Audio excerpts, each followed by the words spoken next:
नमस्ते and welcome to this exciting episode of Sathology debunking mythology.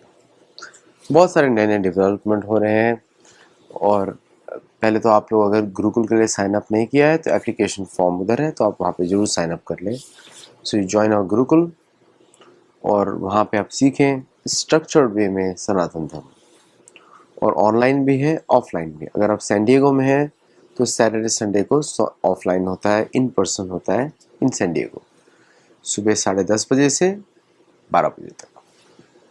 और दूसरा batch होता है सैटरडे संडे को 3 बजे से 4 बजे तक, 1 घंटे का ही होता है शाम को। 2 बैचेस हैं सैटरडे संडे और बाकी मंडे वेडनेसडे फ्राइडे ऑनलाइन। चलिए,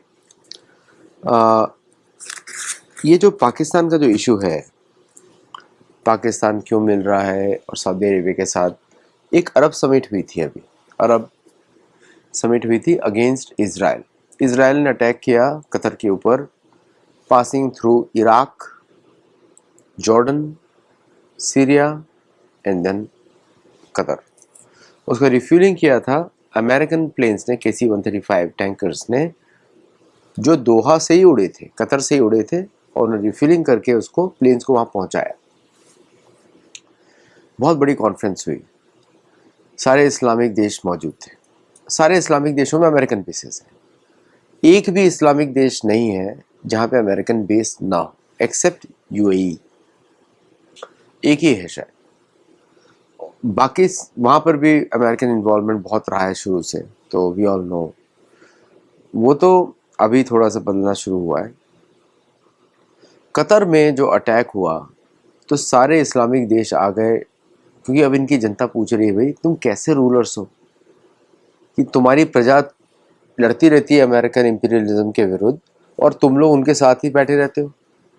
तुम कैसे रूलर्स हो? तुम जब पैलेस्टाइन के इशू पे सब सपोर्ट दिखाते हो लेकिन हिम्मत नहीं होती एक ट्रूप उतारने की, कैसे तुम रूलर्स हो? ये सारे डिक्टेटरशिप्स हैं, सारी की सारी फैमिली ओन एंटरप्राइजेस हैं, और बड़ा सा भूभाग है इनके पास, बहुत बड़ा भूभाग है, रेगिस्तानी इलाका है, और ये डिपेंडेंट रहते हैं फूड पर और बाकी चीज़ों पे, अमेरिका पे। इन पे तेल का पैसा रहता है, मोस्टली फिएट करेंसी है, डॉलर बेस्ड करेंसी है, क्योंकि दैट्स व्हाट निक्सन ने इनको बेचा, कार्टर ने और निक्सन ने। तो ये इट्स ए वेरी, इन लोगों के लिए बड़ी शर्म की बात हो गई। इन लोगों को ये लगा कि अब हमारी इज्जत खुद अपनी नज़रों में नहीं है। ये टर्की जो उछलता रहता है, वो खुद ही टर्की नेटो मेंबर है, वो खुद ही अमेरिकन न्यूक्लियर बॉम्ब्स के प्रोटेक्शन में रहता है। मतलब इनको ये समझ में आ गया कि ये लोग इंडिपेंडेंट नहीं है, क्योंकि इनके जितने भी पॉलिसी मेकर्स हैं, उधर एक फ़ोन आता है अमेरिका का, तुरंत डिस्कशन के लिए पहुंच जाते हैं। अमेरिका इनको मैनेज करता है विद फोर्स, सब जगह मिलिट्री यूनिट्स है अमेरिका की, उससे डरते हैं लोग। तो इनकी सॉवरेंटी तो कोई बची नहीं, और बिकॉज इनकी कोई सॉवरेंटी नहीं है, ये कोई डिसीजन ले नहीं सकते। सॉवरेन का अर्थ ये होता है कि आपके ऊपर कोई दबाव किसी का नहीं है, आप अपना डिसीजन खुद ले सकते हैं। तो अगर रियल सॉवरेन देशों की बात की जाए तो वो बचता है सिर्फ भारत, रशिया और चाइना, और ब्राज़ील टू सम एक्सटेंट, या to some extent South Africa. जो जितने ब्रिक्स कंट्रीज़ हैं वही सॉवरेन बचते हैं, बाकी कोई सॉवरेन नहीं है। यूरोप के सारे देश अपने आप को सॉवरेन मानते हैं, लेकिन वो भी अल्टीमेटली आके अमेरिका को फॉलो करते हैं। यूके का रिलेशनशिप यूएस के साथ बहुत कॉम्प्लेक्स है, उसमें मैं अलग शो करूंगा कि किस तरह प्रेसिडेंट ट्रम्प की विजिट जो यूके के लिए कंप्लीट फेलियर रही है, और उसका मैं रीज़न भी बताऊंगा क्यों फेलियर हुई। अभी तो वो रिन्यू करने गए हैं, उसका अलग एक रीज़न है क्यों रिन्यू करने गए रिलेशनशिप, क्योंकि यूके ऑपरेशन करना चाहता है, अमेरिका नहीं करना चाहता है, तो that's why they want to the royal dinner. चलिए वापस इस इशू पे आते हैं, पाकिस्तान और सऊदी अरेबिया।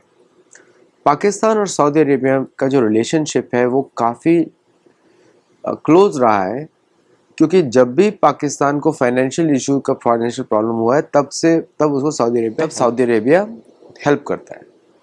1974 में, 1976 में, 1979 में, हर जगह सऊदी अरेबिया ने पैसा भेजा पाकिस्तान को।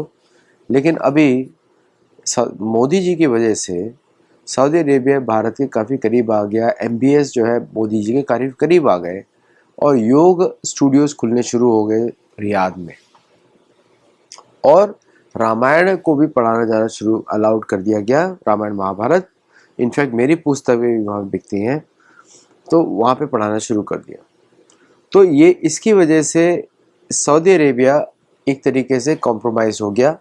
लेकिन ये जो इंसिडेंट हुआ इजरायली अटैक का अगेंस्ट कतर, इसने उसकी आंखें खोल दी MBS को पहली बार पता लगा कि जो वो अरब यूनिटी की बात करते हैं, अरब समिट की बात करते हैं, वो एक्चुअली समिट है ही नहीं, वहाँ पे कोई यूनिटी है ही नहीं। और वहाँ पे इसलिए यूनिटी नहीं है क्योंकि वहाँ पर जो कॉन्फ्लिक्टिंग इंटरेस्ट है अमेरिका के साथ, इसकी वजह से वहाँ यूनिटी नहीं हो सकती। तो ये जो यमन और हूती के जो रेबल्स हैं, जिनको सऊदी गवर्नमेंट पसंद नहीं करती है, वो ईरान ने प्रमोट किए हैं। ईरान जो है शिया कंट्री है। तो अरब मुस्लिम यूनिटी समिट थी वो, अरब मुस्लिम यूनिटी। मुस्लिम तो इंडोनेशिया के भी हैं और उधर भी उनको वो लोग काफिर मानते हैं अरब लोग, क्योंकि अरब से वो मानते हैं कि वहीं से उनका रिलीजन उत्पन्न हुआ है। तो वो तो बहुत सत्य बात भी है। और तो उन्होंने इंडोनेशिया और मलेशिया की फोर्सेस को कंसिडर नहीं किया क्योंकि वो बहुत दूर है। पाकिस्तान पास में है और पाकिस्तान के पास फोर्सेस हैं और लोग हैं जिनको मरवाया जा सकता है। मतलब एक पाकिस्तान के पास जो है मैन पावर है, उसको यूज़ करना चाहते हैं ताकि उनके लोग ना मरे किसी भी युद्ध में, मतलब भाड़े के टट्टू। तो ये जो डिफेंस पैक्ट है, सऊदी पाकिस्तान डिफेंस पैक्ट, ये है म्यूचुअल इंटरेस्ट पे, one for all for one. मतलब कि अगर पाकिस्तान को ज़रूरत पड़ेगी तो सऊदी अरेबिया के एसेट्स यूज़ किए जा सकते हैं, उसके प्लेन्स, उसके कोई भी यूज़ किया जा सकता है, और मैन पावर भी।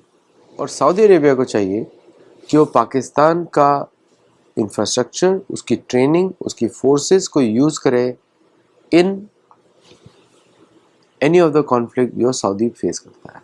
पर्टिकुलरली सऊदी के कॉन्फ्लिक्ट रहते हैं अगेंस्ट इसराइल, जितना होता नहीं एक्चुअली। इसराइल और सऊदी काफ़ी कुछ अच्छे दोस्त हैं एक्चुअली, देखा जाए तो। Israeli fighter jets stand in Saudi basis, okay. और तो कहाँ पे यूज़ कर सकता है? Against any Iranian factions.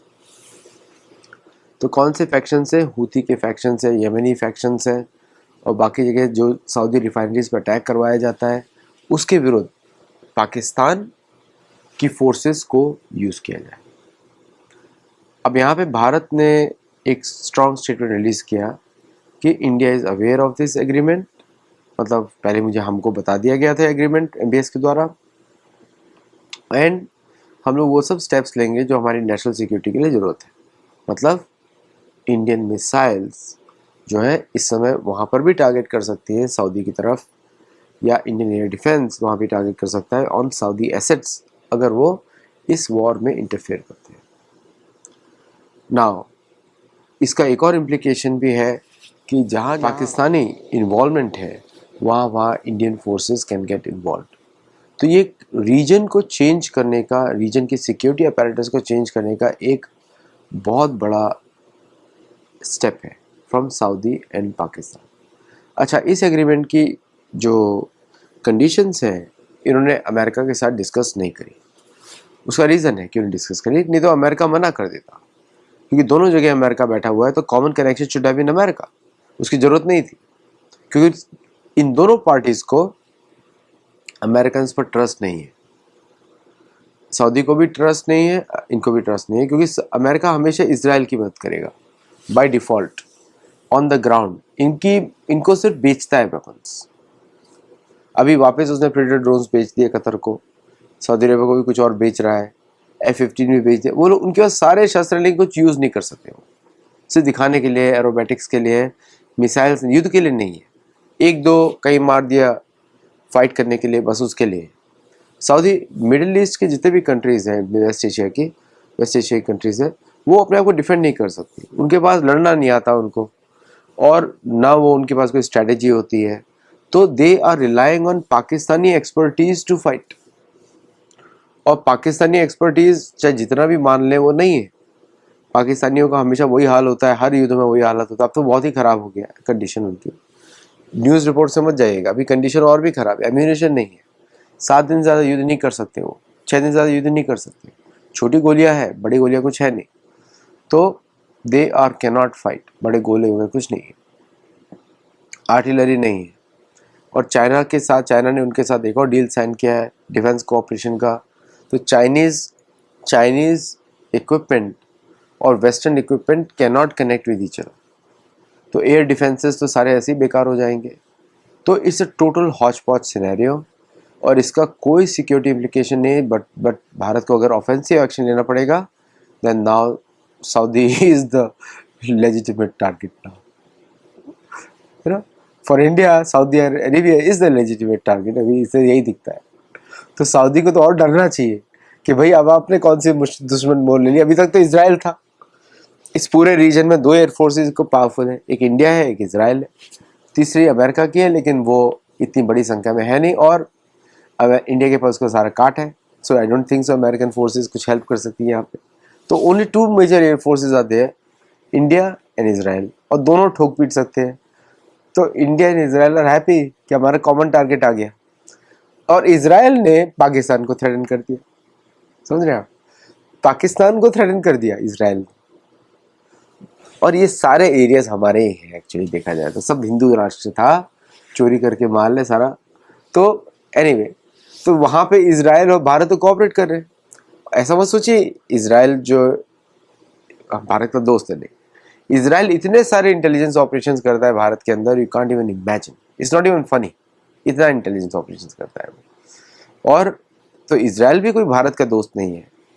जितने ऋषिकेश में बैठे रहते हैं साधु बन के, संत बन के, ये सब इधर उधर काम करते हैं। तो आप समझ लीजिए कि बड़ा इंटरेस्टिंग एपिसोड है।